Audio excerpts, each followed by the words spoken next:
ஸ்ரீலங்கா இல்லைன்னு எழுதி வச்சிருக்கா. ஸ்ரீலங்கா இல்லைன்னு கண்டிப்பாக எழுதி தான் வச்சிருக்கு.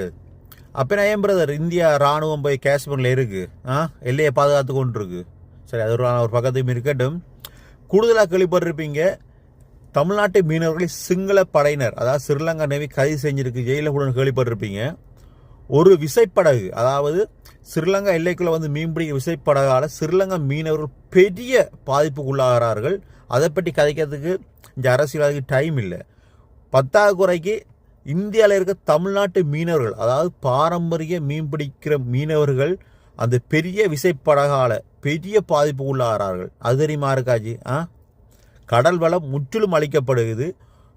மீன் குஞ்சு, சின்ன குஞ்சு, பெரிய குஞ்சு எல்லாமே அழியுது.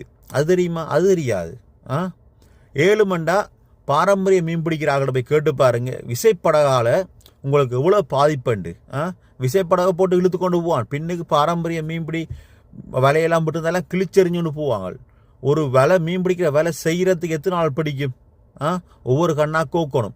லட்சக்கணக்காக கண்ணாக கோத்து மீன் பிடிக்கிற ஒவ்வொரு கண்ணாக கோத்து தான் வேலை செய்யணும். அதெல்லாம் தெரியா. இப்படி வந்து கொமெண்ட் பண்ணாதீங்க சரியா? சும்மா வந்து ஸ்ரீலங்கா இல்லைன்னு எழுதி வச்சிருக்கு. ஒவ்வொரு நாட்டு எல்லையும் ஒவ்வொரு நாட்டு இராணுவம் பாதுகாத்து கொண்டிருக்கும். விளங்குதா?